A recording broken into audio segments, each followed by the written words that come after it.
Hello everyone, welcome to my channel. तो अब हम बात करते हैं हमारे नेक्स्ट टॉपिक और नेक्स्ट कंडीशन की, जो कि हमारी यूनिट 4 से ली गई है। तो यूनिट 4 के अंदर हमारी ये जो कंडीशन होती है, इसकी डेफिनेशन दी गई है। तो डेफिनेशन देखते हैं हम। इन्होंने बताया है, it is the condition of electrolyte balance in which potassium in concentrations in blood is lower than normal range. तो इन्होंने बताया है कि ये जो कंडीशन होती है हमारे इलेक्ट्रोलिटी बैलेंस की, ये हमारी बॉडी के अंदर जो ब्लड होता है उसके अंदर पोटाशियम की कंसंट्रेशन जब नॉर्मल रेंज से कम हो जाती है, तो ये हमारी बोली जाती है हाइपोकैलेमिया। तो ये पोटेशियम कम हो जाना, ब्लड के अंदर पोटेशियम की मात्रा कम हो जाना, तो हाइपोकैलेमिया हमारी बोली जाती है। और नॉर्मल रेंज आप इसकी देख सकते हो 3.5 से 4.5 तक ये इसकी नॉर्मल रेंज जो है वो रहती है। ठीक है, अगर हम इसकी रीजन देखें तो रीजन क्या हो सकते हैं भाई? वोमिटिंग भी इसका रीजन हो सकती है, रेनल किडनी की बीमारी भी इसका रीजन हो सकती है, सेल्फ इंक्लूड वोमिटिंग भी हो सकती है, अपने आप से जो वोमिटिंग कराते हैं तो सेल्फ इंक्लूड वोमिटिंग भी हो सकती है। अल्कोहल अब्यूज, अगर बहुत ज्यादा मात्रा में शराब पी रहे हैं, वो भी हो सकती है। ड्रग्स हो सकते हैं ड्यूरिटिक और लैक्सेटिव, यानी कि जो कॉन्स्टिपेशन के और यूरिन के चक्कर में जो लिए जाते हैं हमारे, वो वाले ड्रग्स से। और लेपोडोपा जो ड्रग्स होते हैं, ड्रग्स के कुछ नाम है, इनकी वजह से भी हमारी पोटेशियम की रेंज जो है कम हो सकती है हमारी बॉडी के अंदर। अगर डायरिया हो जाता है, ठीक है, और कुशिंग सिंड्रोम आपको हो सकते हैं, या फिर लो हमारे कैलोरी डाइट हो सकती है, अगर कैलोरी डाइट जो है आप जो बिल्कुल ही नहीं ले रहे हैं, ठीक है, और poor dietary intake of potassium, अगर पोटेशियम आप डाइट के अंदर बहुत ही कम ले रहे हैं, तो ये सारी की सारी जो कंडीशन है ये हमारी हो सकती है। कौन सी कंडीशन? हाइपोकैलेमिया कंडीशन जो है इन सभी चीजों की वजह से हो सकता है, ये कॉज है हमारे। ठीक है, तो इसमें हम देखेंगे आगे। तो क्लिनिकल मैनिफेस्टेशंस इसके दिए हुए हैं। क्लिनिकल मैनिफेस्टेशंस के अंदर है हमारी चीजें। इसमें सबसे पहले इन्होंने दिया है मैलेगा, यानी कि मसल्स पेन जो है वो देखेंगे, हमारा फैलेसिड पैरालिसिस देखेंगे, ठीक है। रेस्पिरेटरी पैरालिसिस का तो पता ही है, जो मतलब लकवा वगैरह मार जाना, इस तरीके की जो चीजें होती है वो पैरालिसिस होती है हमारी। और जो मसल्स पेन होता है, मांसपेशियों में दर्द होना स्टार्ट हो जाएगा, रेस्पिरेटरी डिप्रेशन होना स्टार्ट हो जाएगा। रेस्पिरेटरी डिप्रेशन का मतलब हो जाता है सांस लेने में दिक्कत होना, सांस चढ़ जाना, या फिर खींच खींच के सांसें आना, तो इस तरीके की प्रॉब्लम जो है वो हो सकती है। ठीक है, और इम्पेयरमेंट हो जाता है हमारा जो स्केलेटन मसल्स जो के फंक्शन है, यानी कि जो हमारी मांसपेशियों का जो काम करने का जो तरीका है वो सही नहीं रहता है। मसल्स क्रैम्प भी आ जाते हैं, जिसे बाटे वगैरह बोल देते हैं आने, तो मसल्स क्रैम्प वो बोले जाते हैं हमारे। और मसल्स वीकनेस, मांसपेशियों के अंदर कमजोरी भी आ सकती है। एलिवेशन ऑफ ब्लड प्रेशर, हमारा जो ब्लड प्रेशर है वो ज्यादा बढ़ सकता है। ठीक है, तो ये सारे के सारे हमारे आते हैं क्लिनिकल मैनिफेस्टेशंस के अंदर। तो अब हम देखेंगे इसमें मैनेजमेंट। तो मैनेजमेंट के अंदर इसमें क्या आ जाएगा? ट्रीट अंडरलाइनिंग कोज। तो सबसे पहले आपने जो अंडरलाइनिंग जो कोज है, जो कारण है, उन सभी को ट्रीट करना है। तो उसमें देखना है डायरिया, वोमिटिंग और स्टॉपिंग मेडिकेशन। तो आपने सारी की सारी इन चीजों पे ध्यान देना है। सबसे पहले इन पे ट्रीट करोगे, इनका काम करोगे। अगर इस तरीके की प्रॉब्लम कोई बॉडी के अंदर है तो आप उस पर ध्यान दोगे। दूसरा आपने क्या करना है? Potassium containing food should be the recommended. जितनी भी रिक्वायरमेंट है, तो पोटेशियम से युक्त आपने भोजन जो है वो लेना चाहिए, जैसे कि ग्रीन वेजिटेबल्स हैं, टमाटो है, ठीक है, कोकोनट है, कोकोनट वाटर यानी कि नारियल पानी जो हम पीते हैं, ठीक है। तो इसमें हमारे जितने भी स्ट्रिप्स फूड हैं, खट्टे फूड होते हैं, जैसे कि ऑरेंज है, बनाना, ये सारे के सारे लेने चाहिए। इन severe hypokalemia 3.0 need intravenous fluid. तो इन्होंने बताया है, वैसे तो ये फ्रूट खा लेने चाहिए, इनसे भी से पोटेशियम जो है वो बॉडी में इंक्रीज हो जाएगा। बट अगर फिर भी कंडीशन बहुत ज्यादा लो है, हाइपोकैलेमिया है, यानी कि 3.0 अगर पोजीशन चली गई है, तो ऐसे में आपने क्या करना है? आपको जरूरत है इंट्रावेनस फ्लूइड लेने की, यानी कि फिर ड्रिप के द्वारा ही आपकी बॉडी में पोटेशियम जो है वो इंसरेशन कराया जाएगा। ठीक है, तो ये चीजें रहती है हमारी इसके अंदर, मैनेजमेंट के अंदर। ठीक है, अब हम देखते हैं इसमें जो हमारा, अभी तो हमने क्या किया है, हेल्प जो हमारा हाइपोकैलेमिया किया है, अभी हम जानेंगे क्या? हाइपरकैलेमिया के बारे में। ठीक है, तो ये हम देखेंगे भाई, इसके अंदर हमारा ये हाइपरकैलेमिया है। तो हाइपरकैलेमिया के अंदर इन्होंने क्या बताया है, ये डेफिनेशन इन्होंने बिल्कुल शॉर्ट सी दे रखी है। Potassium level is high then normal और अबोव 5 एम। तो इन्होंने बता रखा है कि पोटेशियम का जो लेवल है वो हायर हो जाता है नॉर्मल रेंज से। ठीक है, तो वो हमारी कंडीशन जो है हाइपरकैलेमिया बोली जाती है। तो कॉज क्या रहता है इसका? Renal disorder. अगर किडनी की कोई प्रॉब्लम है तो ये जो पोटेशियम वाली प्रॉब्लम है ये आएगी। ठीक है, excessive intravenous fluid of administration.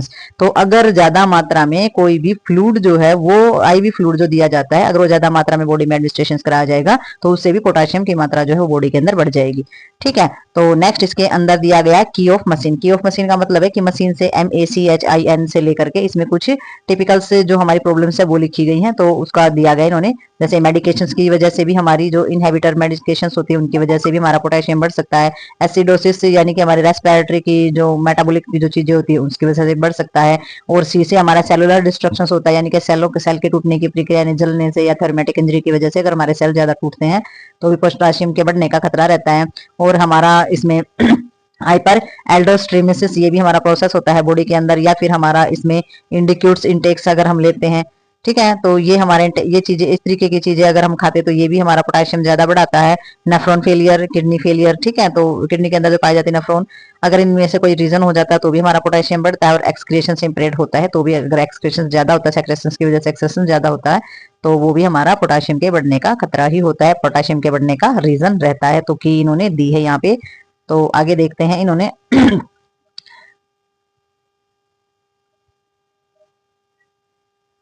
तो नेक्स्ट इन्होंने दे रखा है भाई, इसमें भी इन्होंने की से ही काम चला दिया है। तो की इन्होंने दे रखी, क्लिनिकल मैनिफेस्टेशंस के अंदर भी इन्होंने की दी है। की में इन्होंने बताया है की है मर्डर, तो मर्डर में इन्होंने बता दिया है, एक तो आ जाएगी मसल्स वीकनेस, की मांसपेशियां जो कमजोरी होती है वो क्लिनिकल मैनिफेस्टेशंस के अंदर आएगी।